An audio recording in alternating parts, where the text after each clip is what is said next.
You say you support the fight. What do you make of the new agreement between Nigeria and the United Arab Emirates signed by the president, talking about those that can be extradited for criminal or corruption cases? We must laud the president, and that's the point that we're making, that the fight against corruption is not limited to a particular sphere of opposition. Let it be open.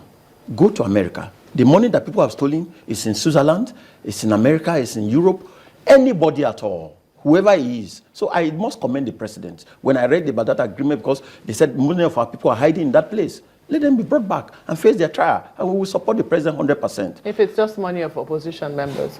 No, I don't think it's opposition members. I don't think so. Truly. Mr. Adegboruwa, you've talked about the challenges that seem to be facing the war against corruption here. The independence of the judiciary, funding of the EFCC and all of that, and even the timing of some of these cases. The new Admission of Criminal Justice Act, does it have anything about timing, or should there be laws set up to ensure that cases are handled within a particular time frame and ended? No. You see, I hear people talk about special courts for special offenses, anti-corruption.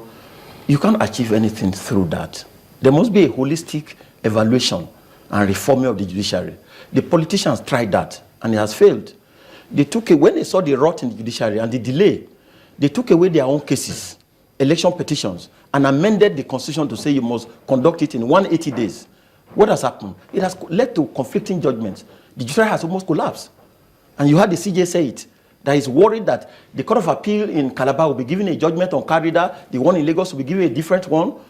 A tribunal in Rivers will be nullify elections based on guideline of INEC. Another one will be upholding it. Do you think that? And the reason, no, I just wanted to make a point, yes, according to what he has said. So we don't gain anything by advocating for special courts or time. Take the judiciary holistically.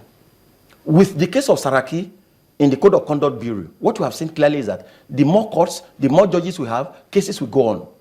From the Code of Conduct Tribunal to the Court of Appeal to the Supreme Court in less than 1 month.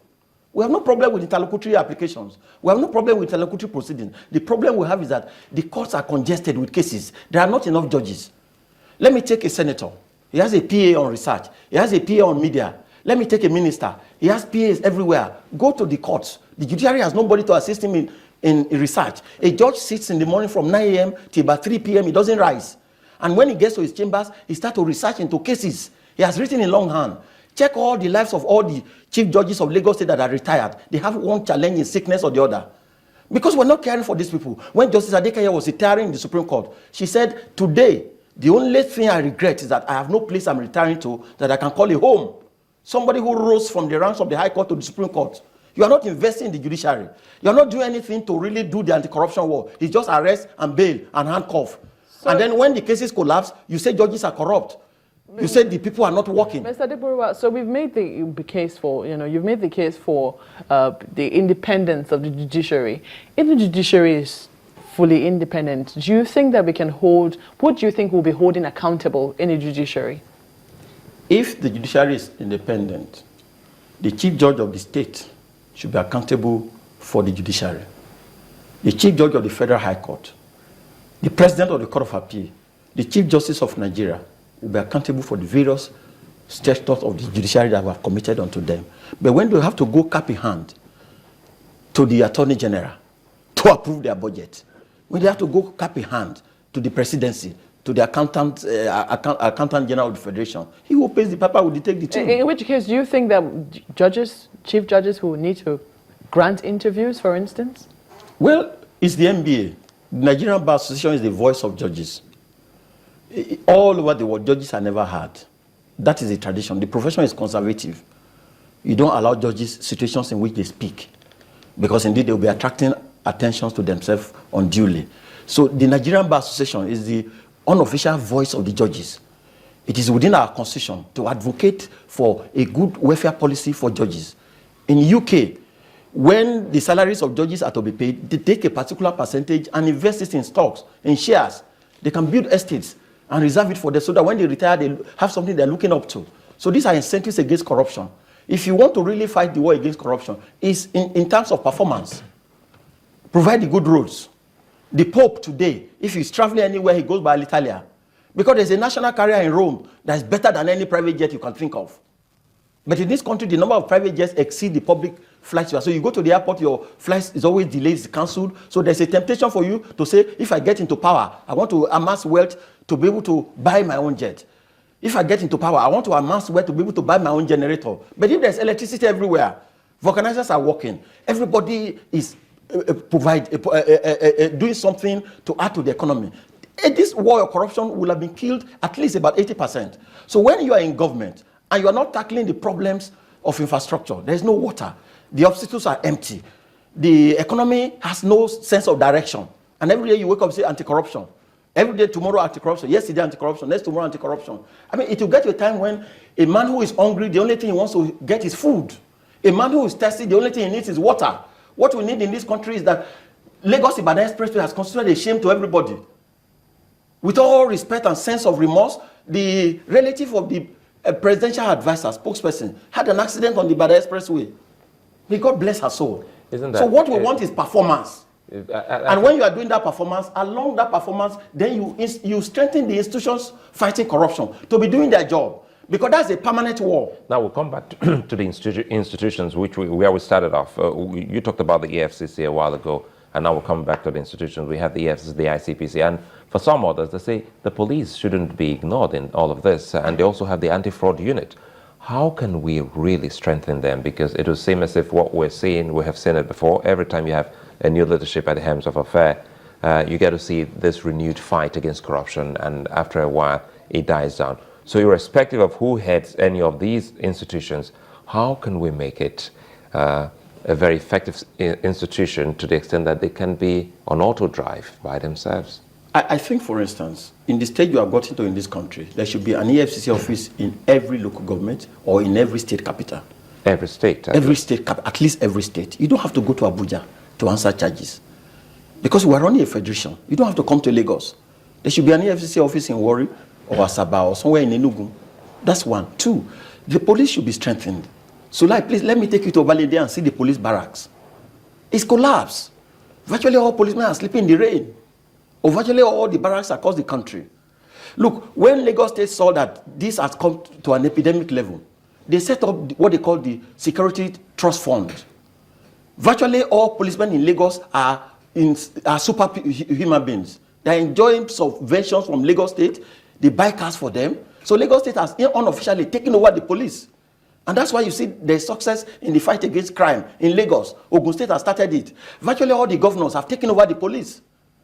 So if you want to really do this war on corruption, you empower the institutions, especially the police, make their welfare better, recruit more policemen, vote more money there, and ensure that there's proper training. But you've heard that we're going to recruit 10,000 policemen. With 3 billion naira, I mean, the person was here, I heard him on your program, the amount for recruitment of 10,000 policemen, public cannot recruit 2,000. So we seem not to have that holistic interpretation of the event. So you just isolate. How much would you say they should reserve for recruitment of police? 3 billion naira is a lot of money. Well, I can't say exactly the cost or the amount of it. But if you say, for instance, you want to revamp the police, you probably have to change all their accommodation, change their police stations. Please, look, we are in this workshop. Follow me to Panti and see the circumstance in which containers of steel is where policemen take statements without electricity. You can't walk, there's no mental capacity. Mr. Adegboruwa, you have mentioned a lot of things. I mean, we have to be realistic. If we say that the roads are bad, there is no electricity, policemen are living in terrible houses, it would seem that largely almost every facet of society is having one challenge or the other. We must prioritize. The question is, which area would we start from? If you say we're fighting corruption and you say let's strengthen the police, and a lot of people will agree with you, and we say we've earmarked 3 billion naira for recruitment of people, and you say that is not enough. The question is, how much do you think will be enough? If you ask me about priority, I think there's unanimity of opinion in this country that power is central to our development. If you ask me if I were to advise the president while we are fighting corruption and recovering our money, it must be channeled towards a particular goal. There must be a decision that we are moving somewhere. And I think number one in this country is power. To every vulcanizer, to the newsroom, to manufacturers, every sector of this country. If there is power, maybe 18 hours per day, there will be a lift in our economy. And then when you take that, then there must be peace. So what do you say to people who are blowing up the pipelines? Oh no, so surely it's condemnable. And I commend the military that they have warned the community leaders who are there. They will hold them responsible. It should not be business as usual. If you have grievances, you make it known to people and come out. The same way we condemn Boko Haram, we condemn anybody who wants to blow pipeline. And if they are arrested or caught any way at all, they should be made to face the music. Should they be granted bail? Oh no, any of it depends on the charge that is brought against them. This constitution is the one determining bail, Marco. It's not my making. I'm just asking you. I'm just a lawyer who's upholding the constitution. I'm asking your opinion on whether or not they should be granted bail. It depends on the charge. If you said that every offense is bailable. If they brought any charge that is serious against them and is bailable, according to the constitution, they should be granted bail. That does not mean that they will not face their trial. Let's close on this in a minute. What is it that you think that this government is not doing in the fight that you would love them to do? Number one is, I expected the president to hand over the judiciary to the vice president and say, this is your field. I'm a general. I'm already winning the war on insurgency in the Northeast. And I'm already tackling every other sector of the economy. I think that you're an expert in this area. Take it over. We work with the Attorney General and revamp the judiciary so that when we take a case to court, we can be sure of the time when it will finish. And that would be my advice on corruption. And then let us reduce the energy on bail and media trials. Because that's not trial. Because when you have built the expectation of the people so high during the period of the arrest and the bail, and the case goes to court and it's not moving because you have not done proper investigation, people begin to accuse judges of corruption. Ebun Olu-Adegboruwa is a legal practitioner. Many thanks for coming on Sunrise Daily today.